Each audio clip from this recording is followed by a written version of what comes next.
All right, guys, this is episode 0 of Pop Culture Shock. If you're not used to the show, it's okay. Nobody is. We are. We're not used to it.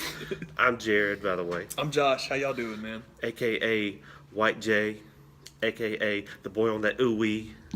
And we used to do a podcast way back in the day, about 100,000 years ago, the Sports Jog, and it was a ton of fun, and now we're here on YouTube to do it again. That's because why the hell not? Who doesn't want us? So that's about all you need to know Yeah. as far as That's the intro. the show goes. We don't really know what the show's going to be. We like to talk about everything. That's why it's Pop Culture Shock. We're huge marks for WWE stuff. That's the truth.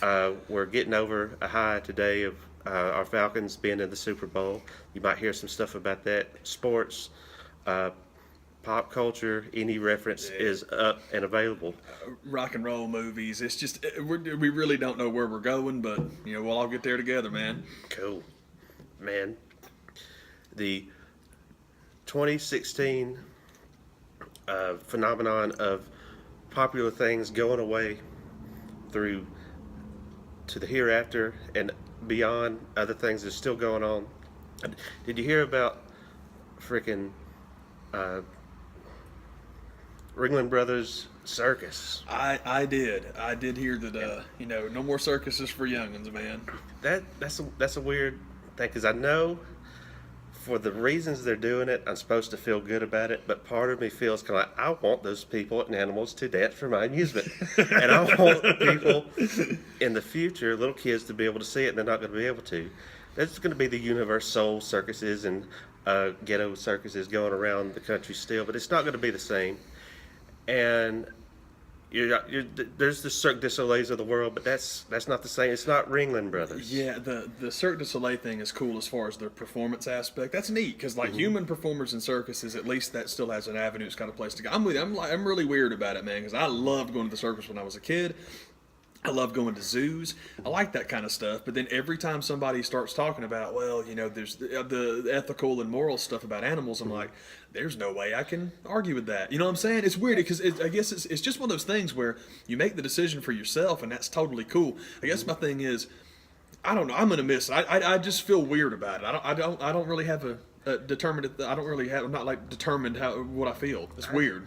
I never went to a Ringling Brothers show and left with a bad experience. Yeah. I believe those animals have good lives. One of the things that you don't hear, and it's not going to end with Ringling Brothers, because the people that were going after them for animal cruelty are like, empty the tanks at SeaWorld. Yeah, oh yeah, it's like they're not done, so you're going to hear more. With SeaWorld, has been running ads for 6 months now about the transition and changing over, and you're right. It's hasn't assuaged those people a bit. It's still the same thing. I think the argument that needs to be brought up as far as the animals and shutting down the circus and them being just morally wrong for having the show. These animals were born in captivity.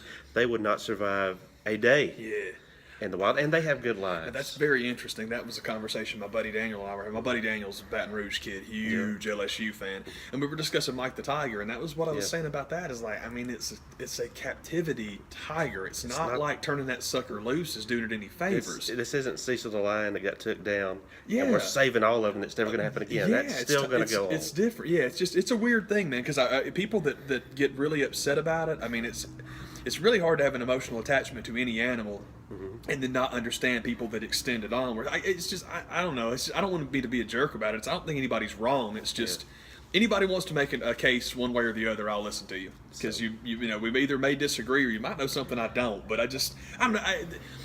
I just part of me feels kind of bummed too, and maybe it's because it's a theme from when I was little and I saw Gunther Gable Williams retire like 19 times, like everybody else. It's just I'm got to go home now. Yep. Oh no, totally. Yeah, it's like man, get my Tigers. My tickets, my watch, my commemorative watch is useless now. I still got the cup and my snow cone in it. That's right, man. And it may very well be the fact that attendance is just that much in the toilet that they're like, business just ain't there, so we're shutting the doors.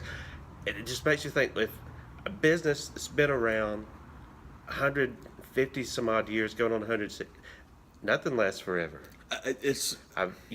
Nothing can't go under these Yeah, days. it is the economic cynic in me that makes me wonder. Really, 2017 is when you woke up and decided you have a point, Peter. Yeah, we're woke. I'm like, no. Ringling Brothers got woke in 2016. That makes sense. But it was just like 5 or 6 months ago. By the way, we don't fact check. There was the talk about Ringling Brothers is going to go on. We're going to have robotic elephants. No, nobody wanted to see that. We got one price point on those, and we're like, we're pulling the plug. Yeah. We're done. and that sounds like the very well what happened. Like, man, either they didn't work, looked like crap, or it's going to cost way too much money. Or kill people. Rampaging robot elephants. Took out the whole. Now that show should go on the road. That'd be awesome, man. Took out more kids than the monster trucks did in Des Moines. It'd be like Ricky Bobby, or I'm sorry, not Ricky Bobby, but for Pete's sake, man, why in the world can I think of his name, man? The Flint Tropics owner. Jackie Moon. Jackie Moon, Yeah. like Jackie Moon wrestling Dewey the Bear. Save me with this death trap alive will be your refund. Save yourself.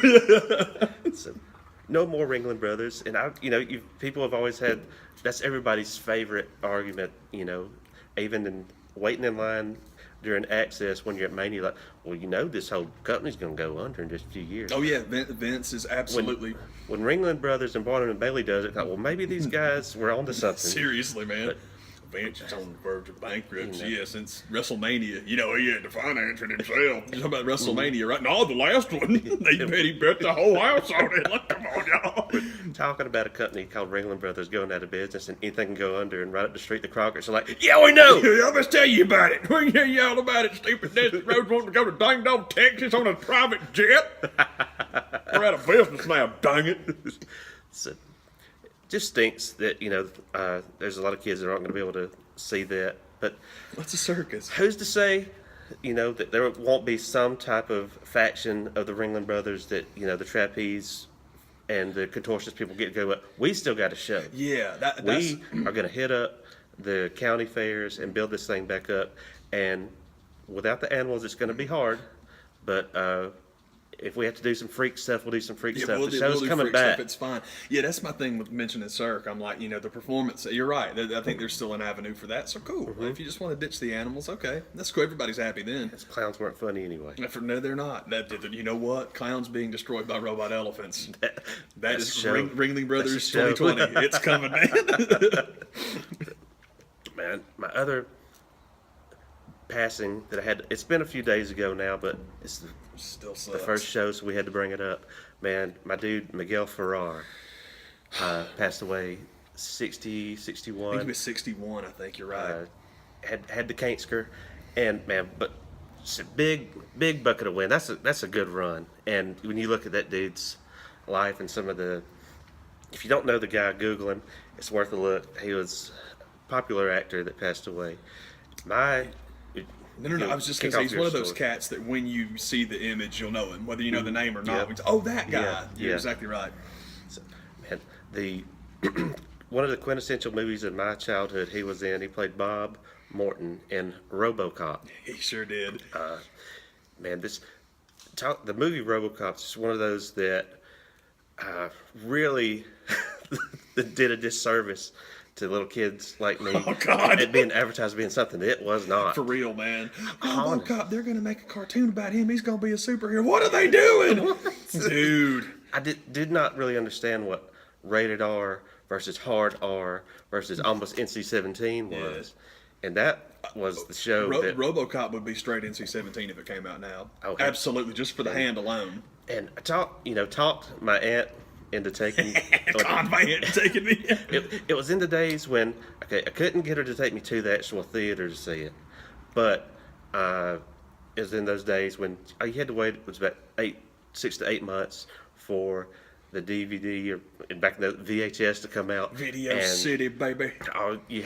That was part of the deal as Netflix before that craze where you just recorded it, whether you wanted to see it or not. Didn't matter. And took it back before you had to pay $1 late fee. And you had the movie. So I got my hookup with RoboCop there. Had no idea what I was getting myself into. I thought it was this movie about this guy that just got turned into a robot. That's right. And when you realize it's a lot harder than that. The transition has to happen to him. That's a heck of